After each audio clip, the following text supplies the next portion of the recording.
and welcome to today's workshop, Get Productive with Google's Digital Tools. I'm Stasia, lead educator for Grow with Google, presenting from Google's Mountain View, California headquarters. I'm excited to report that this is our biggest live stream yet. We have more than 280 local partners hosting viewing parties around the country right now.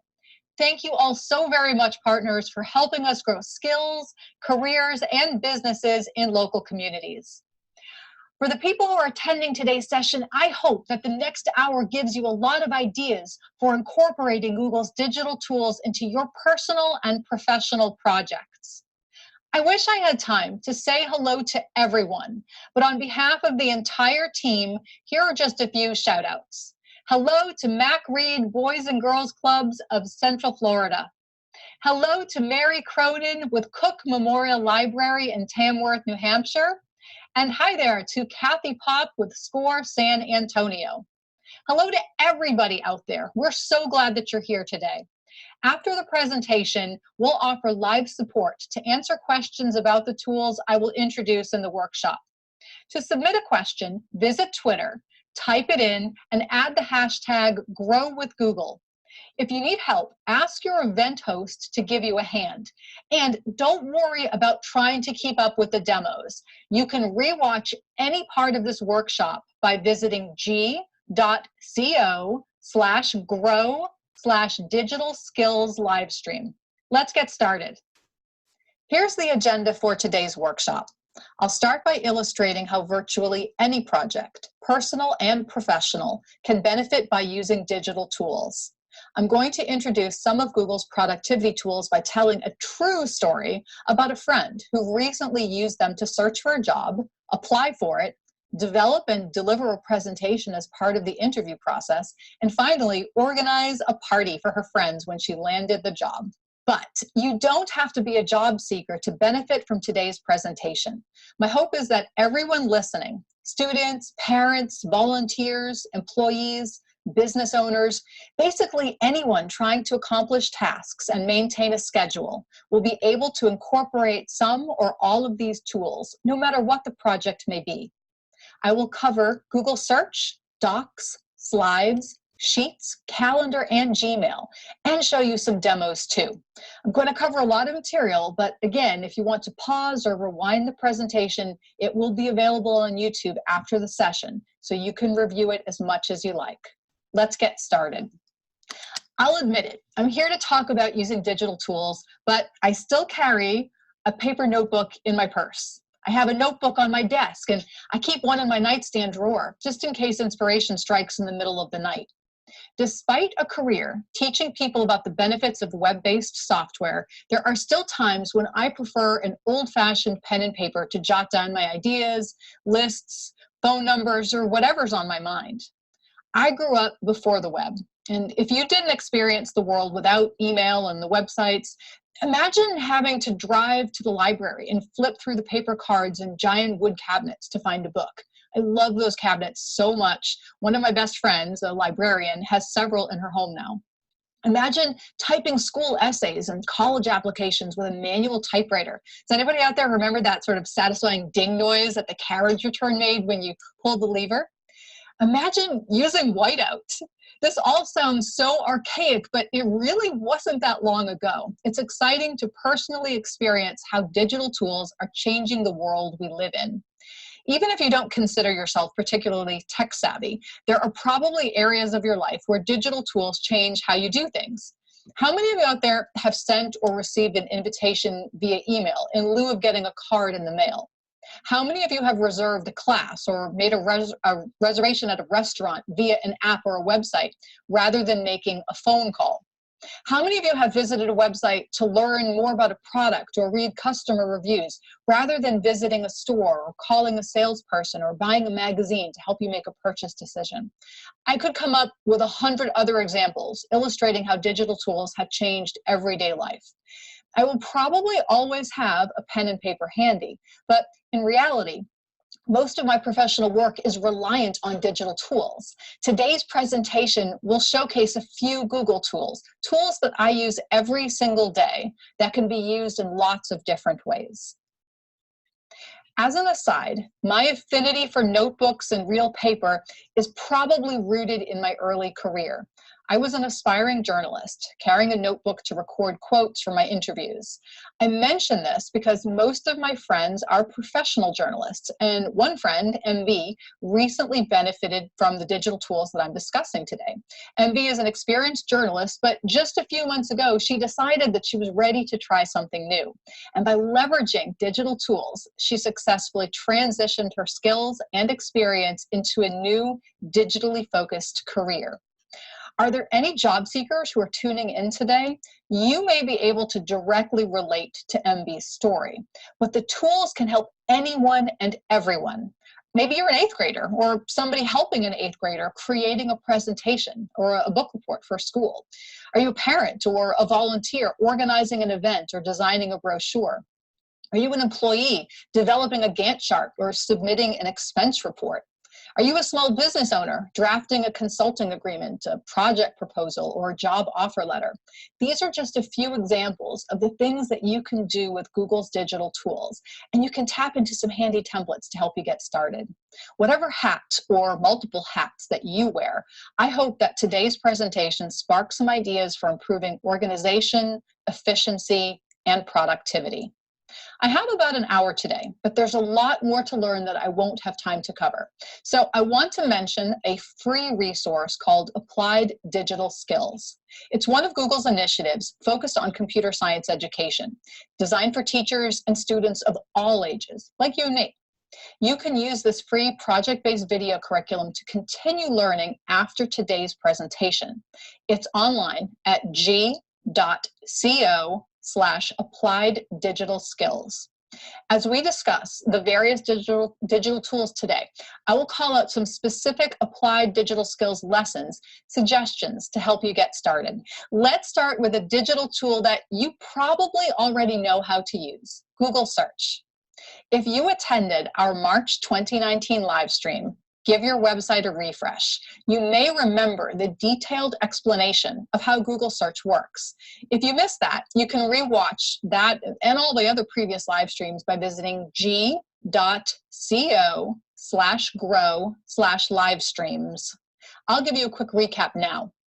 So how does Google work? It all starts with a search. People want to know something. They want to go somewhere. They want to do something. They want to buy something. For example, MB searched on Google because she wanted to know if there were any relevant jobs available nearby. A volunteer might search for driving directions to go to a meeting, or a student might be searching for a summer internship opportunity and then apply for it online.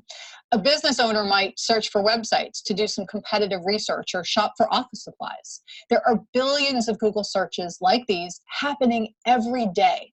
But how does Google find the information on the web, and how does it select the information that's displayed on the search results page? To find the information, Google uses software called a web crawler. The crawler visits websites and sorts through billions and billions of web pages. The crawler travels from link to link, looking for new data about publicly available web pages. The new information discovered by the crawler is sent back to Google servers and stored in a giant database called the index. When people search for answers on Google, they are not searching the web directly. They're actually searching the hundreds of billions of pages that are stored in Google's index. Then, Google software considers more than 200 signals to display the most relevant information from the index on that search engine results page. Most people never really think about how to search on Google. They simply visit google.com, type in a word or phrase, that's called a search query, and see what shows up. But like many tools, there are some tips and tricks. For example, after you search, you can select Settings, Advanced Search, and refine the results in lots of ways, filtering by words, language, region, file type, and more. Another way, when you search, you can use a special filter called a search operator. Here's an example. If you want to restrict results to a specific website, you could use the search operator site, followed by the domain name. The search results page would show all the indexed pages from that website. Here's what it would look like if we did it for google.com. You can look for things within the website, like Gmail. You can find exact matches by enclosing words in quotes, like this.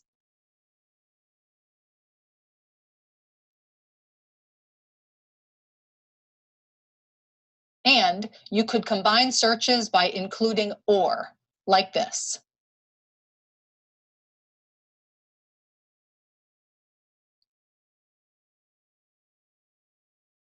There's a lot more you can do.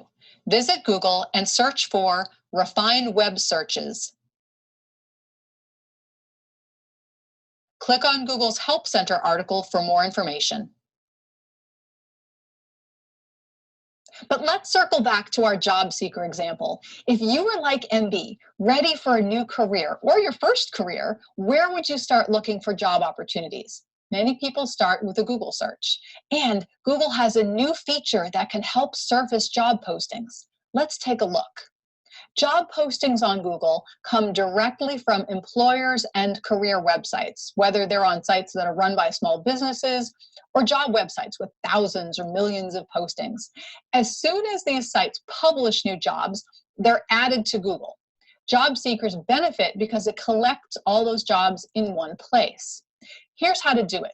Open a web browser like Google Chrome and visit google.com. Then search for the type of job that you want to find, like accounting jobs, manufacturing jobs, work from home jobs, or part-time jobs. You can search for jobs near me or jobs in particular regions by adding a city, state, or zip code. If you are a U.S. military veteran, Google also has a special job search feature for you. Simply include the word veteran in your search and a box appears that prompts you to enter a job code. This code varies by the branch of the military. You can enter an MOS, AFSC, NEC, or rating. Click return and check out the results. Google shows a snapshot of job postings to help you scan the results. If you find a job that seems interesting, click on it to see more details, or click the link at the bottom of the box to see the full list of job results. Google's job postings typically include a job description, options to apply, when the job was posted, salary information, company reviews, and more. If you're looking for a specific type of job, you can add filters to narrow the results. The filter options include job category, job title, location, the date the job was posted, the type of job, the company type, and the employer.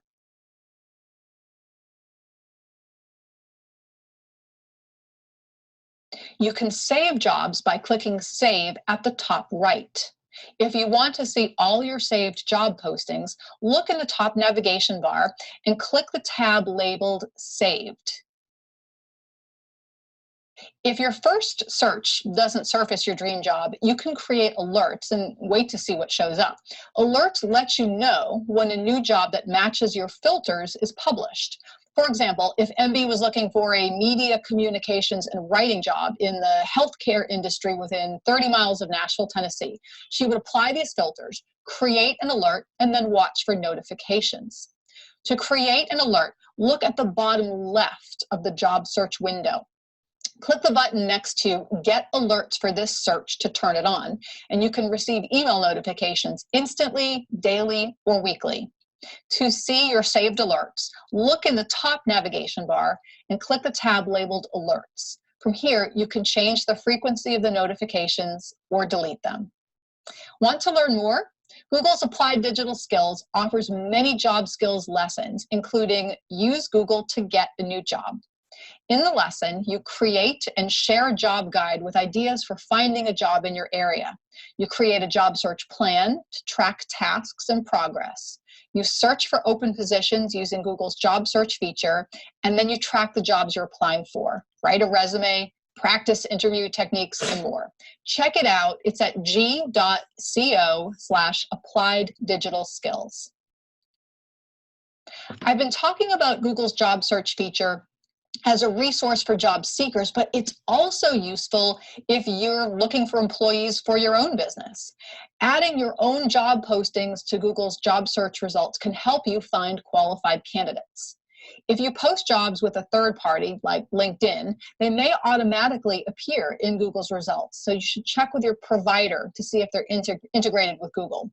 Alternatively, you can edit your own website to add the job postings to Google. You can learn more, learn how to do it, and access a guide to help you get started by visiting jobs.google.com. Google Search helps connect job seekers with employers via the search results. After monitoring alerts for a few weeks, my friend MB spotted her dream job.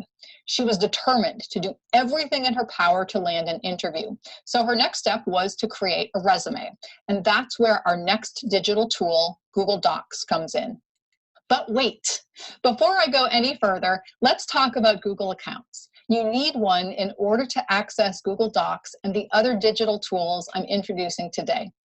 A Google account is free. One account, a single username and password, lets you access connected products like Gmail, Calendar, Docs, YouTube, and more. You need to be signed into a Google account to save jobs and to set job alerts too. If you already use Gmail, that email address is automatically a Google account. But if you don't currently use Gmail, you can set up a new email address or register your existing email address as a Google account. To get started, visit google.com/accounts. Now remember, for your Google account, and for all of your online accounts for that matter, you should use a strong, unique password. One way to do this is to use a series of words that you will not forget, but difficult for others to guess. Or you could take a long sentence and build a password with the first letter of each word. Make the password at least 8 characters long. The longer it is, the stronger it is. Make it more secure by incorporating uppercase and lowercase characters and symbols like percentage symbols or an ampersand or a $sign. It's also good practice to update your passwords regularly.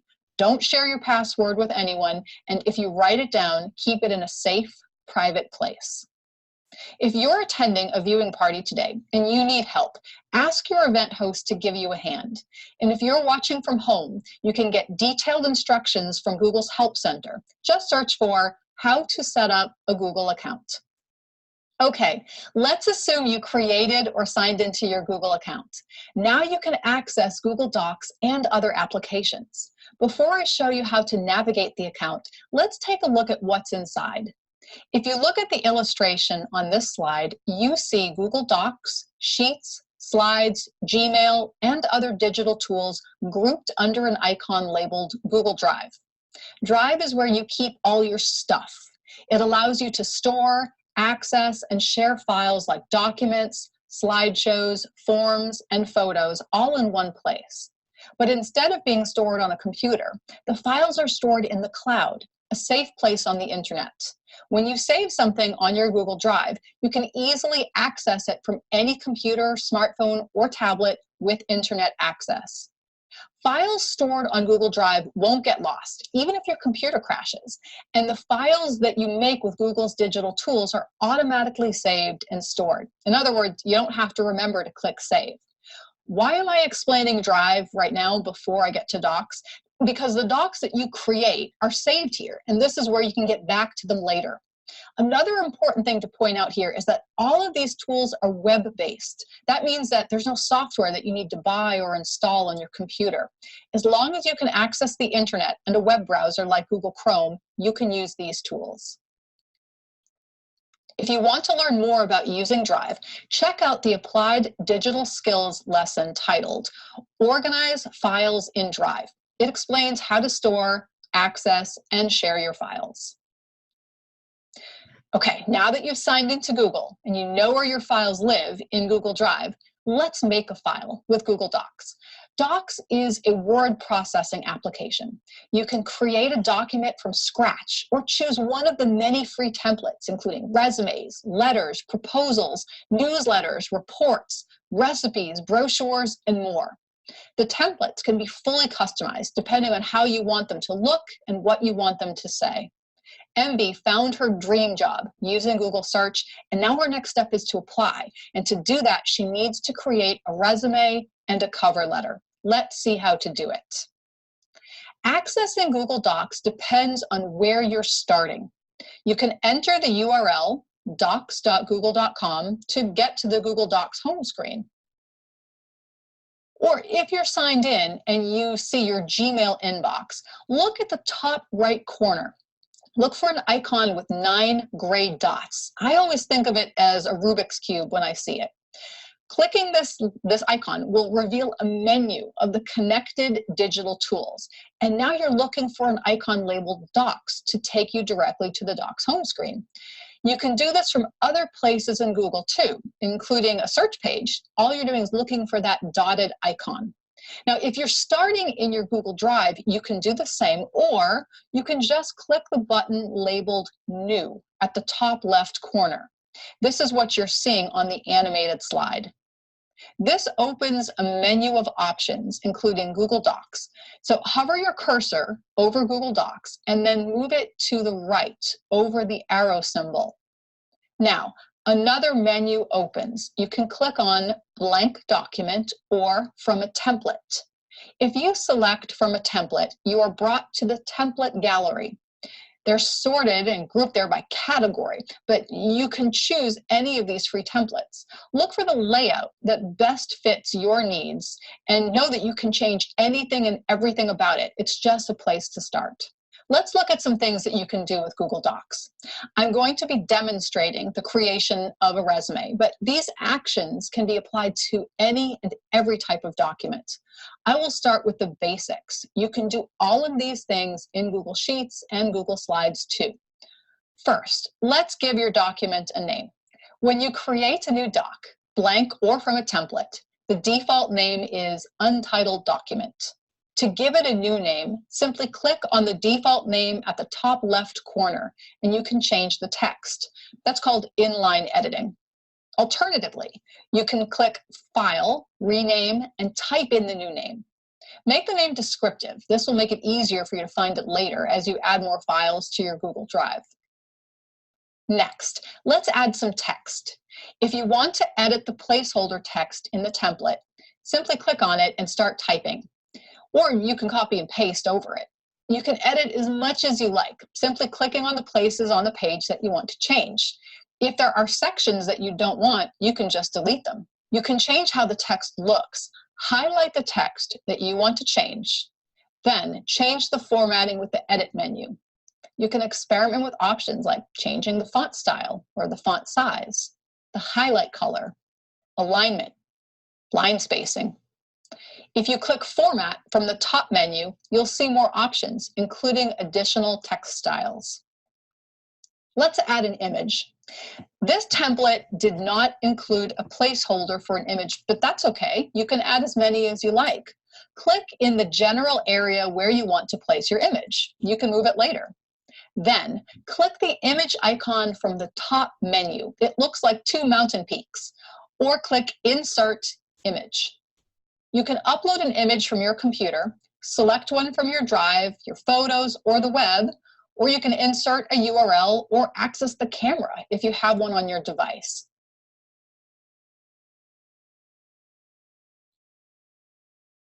You can then resize, crop, and add a margin.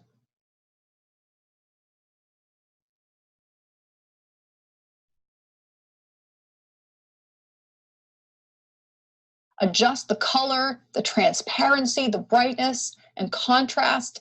If you are collaborating with other people, maybe a friend is helping you edit your resume or a colleague is helping you to create a report, you can all access and edit the document simultaneously. It's great because you won't have to worry about versions. You can create one document and work on it together. In the document, click the button labeled Share at the top right corner. Then you can share the document by entering the other person's email address. Notice the pencil icon to the right.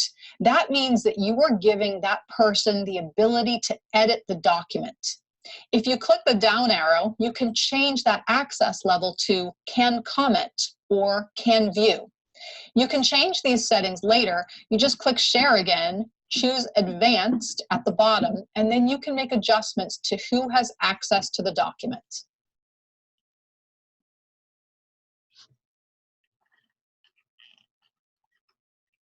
I just explained how to share a document, and you might be wondering what "can comments" actually means. It's just like it sounds. Collaborators can leave feedback, comments on specific sections of the document. Here's how to do it. First, use your cursor to highlight the section that you want to point out. Then, click the plus icon in the menu, or go to Insert Comment. A box opens up on the side. That's where you type in the comment. A comment can simply be a note to self, or you could send it to another person, adding the plus symbol and then their email address in the comment. If it's a to-do item, you also have the option to check the box that says assign to, and that would add it to the person in the comment. Working together on a shared document has advantages, but what if I accidentally deleted or overwrote Sadie's work? Whoops. Fortunately, there's a fix for that. You could click File, Version History, See Version History. Now you will see a list of the document versions by date and time and editor. You can preview what that document looked like on that iteration. You can revert to it or make a copy of that version. You may have noticed that there's another useful option beneath version history labeled Name Current Version. So this is useful if you know that you may want to get back to a particular version, a particular iteration of that document later in time. And it makes it easier to find it in the version history if you give it a descriptive name. Okay, one last thing to show you before we move on, exporting the document into another format. There may be situations where you need to provide your resume or your document in another format. Click File, Download As, and you will see your options, including Microsoft Word and PDF. The file will save on your computer. Check the formatting to make sure everything looks good to go. Applied Digital Skills offers many lessons that cover Google Docs, including Start Your Resume, Edit Your Resume, Negotiate Your Salary, Effective Communications at Work, and more. When you search for lessons, you can filter by age group, late elementary through adult learners, apps, and topics, everything from coding to study skills. Let's move on to our next digital tool, Google Slides. You can use slides to make stunning presentations, just like the slides that you see accompanying this workshop. Slides can come in handy in a lot of situations, personal and professional. In fact, just a few weeks back, we heard from an adult education administrator at a state university in Colorado who works with resettled refugees. The students use applied digital skills to develop digital literacy. Here's how the students are using Google Slides. It's a quote. Quote, "These digital skills have enriched instructional delivery through activities that engage students in project development. The creation of a program-wide cultural cookbook involved learning how to write a recipe, including an ingredient amounts and cooking instructions, sharing the story of the recipe's significance to each contributor, and using Google Slides to produce a digital representation with images and personal style. The digital version was shared among participants and teaching staff, and then printed as a collection to celebrate this effort. Beyond this project, an additional do-it-yourself home improvement presentation, again with Google Slides, has built confidence among learners using this technology." How cool is that? You too can use slides in lots of creative ways. Going to a family reunion, maybe you can ask people to email their photos and create a slideshow presentation. Are you organizing an award ceremony? You can make a presentation that highlights the work that's been accomplished or the goals that have been achieved, the people involved, whatever it is that you want to communicate. And if you've been asked to present a report for a school project, you can show your findings. And this really did happen. You might even need to make a presentation to get a job. My friend MB, the job seeker, had a really unusual interview. She was asked to prepare a lesson about any topic and present it to a hiring committee. Her goal was to be as professional and creative as she could. She used digital tools to create slides to support her lesson, which was how to use chopsticks. For an added twist, she actually brought real chopsticks and Skittles so they could practice along with the slides presentation, learning the new skill. Let's take a look at slides. In many ways, Google Slides is similar to Google Docs. You can do the things that we demonstrated in Docs, like adding and editing text and images, comments, version history, and more. But it has a few format-specific differences that I would like to point out. Just like Docs, accessing Google Slides depends on where you're starting. You can enter the URL slides.google.com to get directly to the Google Slides home screen. If you're signed into Google, you can look at the top right corner for that icon with the 9 gray dots and click it to reveal the menu of digital tools. And you'd be looking for the Slides icon. If you're starting in your Google Drive, click the button labeled New at the top left corner. That's where you see it on this animated slide. This opens a menu of options, including Google Slides. Now, hover your cursor over Google Slides and then move it to the right over the arrow symbol. Now another menu opens. You can click on Blank Presentation or From a Template to access the template gallery. Now let's look at some of the things that you can do with your presentation. First, you can select, change, or edit a theme. A theme is a preset group of colors, fonts, backgrounds, and layouts. If you created a blank presentation, you should see a menu of theme options that appears on the right side. You can select one if you wish. Now, if you don't see that panel of options, look at the top menu for Theme, or click Slide, Change Theme to see the menu. You can also import other themes from other Google Slides presentations or from Microsoft PowerPoint presentations. Click on some of the default themes to see what's available.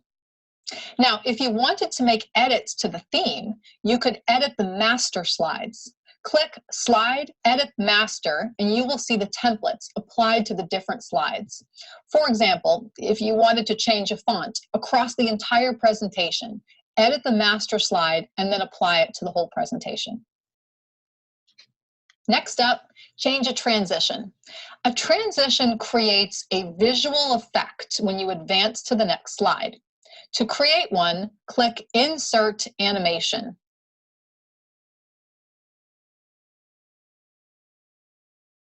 You will see an edit panel appear on the right side of the page. You change transitions and animations here. The default transition is none, but you can select another effect and apply it to one or all of the slides. Want to see one in action? Let's add a cube transition.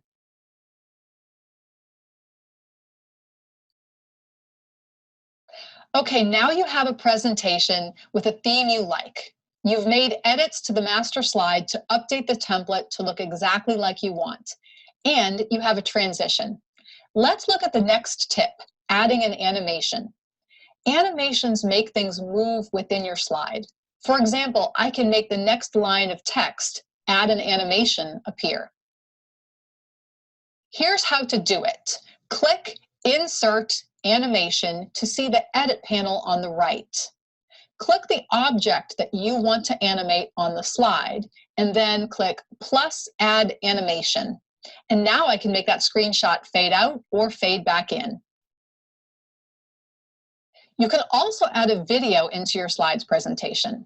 Insert video, and you'll see different options, including searching for a video on YouTube or pasting in the URL, or using a video file that's stored in your drive. When you're presenting the slides, you'll simply click to play the video right in the presentation. Last but not least, how do you actually show the finished product? On the screenshot, you see the working version, but if you were ready to present it to a group, you would click the button labeled Present at the top right corner. I'm running low on time, and we've just scratched the surface of Google's digital tools. I will wrap up today's workshop by introducing 3 additional digital tools: Google Sheets, Calendar, and Gmail. Rather than demonstrate all the capabilities within each app, I will show you how connected products can make your workflow more convenient and efficient. I'm using the job seeker example, but these tools are not just for job seekers. These digital tools can be used to accomplish all kinds of tasks. Think big, think creative. So back to our story, great news, MB landed her dream job. Now it's time to plan her party, and naturally, she plans to use the digital tools to help her. Her plan was to start with Google Sheets and create a guest list and a to-do list and a shareable potluck sign-up. Next, she would finalize all of the details about the event and then create the event on Google Calendar. And then third, she would invite all of her friends using Gmail. Google Sheets is Google's spreadsheet app. To access Sheets, visit sheets.google.com to go directly to the Sheets home screen. If you're signed into Google, look at the top right corner for the icon with 9 gray dots. If you click on it, again, it reveals that menu of digital tools, and you're looking for the icon labeled Sheets. If you're starting from Google Drive, click the button labeled New at the top right corner. This opens a menu of options, including Google Sheets. Hover your cursor over Google Sheets and then move it to the right over the arrow symbol. Now, another menu opens. You can click on Blank Spreadsheet or From a Template. If you select From a Template, you are brought to the template gallery. Sheets templates include options like budgets, attendance records, calendars, lists, schedules, and more. MB used Sheets to create a potluck sign-up. She wanted to give all of her guests access, so she clicked Share and went to the section labeled Who Has Access. The default is private, only you can access. So she changed that to On, anyone with the link, and she made the access to Can Edit. And what that means is that everyone who has the link to this spreadsheet can make edits, and they don't need to sign into Google to do that. All right, the next step is to create the event. MB used Google Calendar to create the event. To access the calendar, visit calendar.google.com, or you can click that gray dot icon if you're already signed into Google. Click the Create button at the top left and enter the basic event details. By including an address, guests can also click on it to get driving directions. And if you click the link labeled More Options, you'll be able to add even more to this event, like event reminders, which are called notifications. On the description, click the paperclip icon to attach a document. You can upload something from your computer, or you can find something that's in your Google Drive. For example, MB just made that potluck spreadsheet, so now she can search for it, another reason to use a descriptive title, and then attach it to her event. Last but not least, she wants to invite her friends. So she types in or copies and pastes their email addresses into the guests section on the right. When she saves this event, she will see a box that asks, would you like to send invitation emails to Google Calendar guests? Clicking that will automatically email all of the people on that guest list with information about the event. This email is powered by Gmail, our next digital tool. The email invitation is sent with Gmail, but the guests do not have to use Gmail to see the invitation. In fact, any email program will work. This screenshot shows what the email would look like. It displays all the important details entered when the event was created. If you look closely at the email, you'll see 3 buttons with RSVP options: yes, maybe, and no. Guests can immediately RSVP by clicking one of these buttons. The RSVP status is automatically updated in the calendar event, which is handy for MB because she needs to know how many people to expect at her party. If you attached a file to the event, in this example, the potluck sheet, it will be sent with the email too. Gmail is the last digital tool I will mention in today's session. It's part of a Google account. When you sign into Google, you may see Gmail as the first screen. You can also access it by visiting mail.google.com or clicking that gray dot icon and looking for the Gmail icon. This free consumer version of Gmail will include @gmail.com as part of the address. If you use G Suite, the business version of these tools, you have the option to use the domain name associated with your website. For example, instead of the email address being stasiasbakery@gmail.com, the address might be stasia@stasiasbakery.com. Want to learn more about all this? Applied Digital Skills offers a lesson titled Plan an Event. There's also a set of lessons titled G Suite Certification. They cover Drive, Docs, Slides, Sheets, Gmail, and more. The lessons are designed to help people prepare for the G Suite certification exam. G Suite certification proves your ability to complete common workplace activities like using cloud-based tools to create and share documents, spreadsheets, presentations, and files. You can take the free lessons to learn about the tools, and you're not obligated to take the exam. As of today's workshop, the registration fee for the exam is $75 US. Let's quickly show you how we did this with the digital tools. First, we created a spreadsheet with Google Sheets. We selected a template, changed it to include the information that MB needed for the potluck sign-up, and made the sheet accessible to all. Second, we visited Google Calendar, created an event, and attached the potluck spreadsheet. And finally, we sent the invitation using Gmail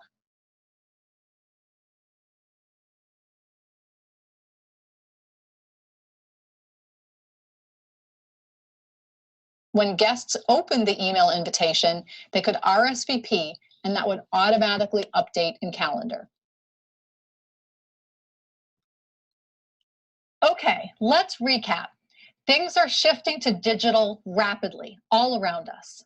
The more comfortable you are using digital tools, the better prepared you will be for the workplace. And it comes in handy. Everything from helping kids with school projects, group projects and activities, and helping other people who have questions. We started the workshop talking about Google search. If you haven't tried an advanced search, check it out and see if it makes it easier to find the information that you're looking for. You can also try using an advanced search operator. And if you're looking for a job or looking to hire some people for your company, check out the job search feature.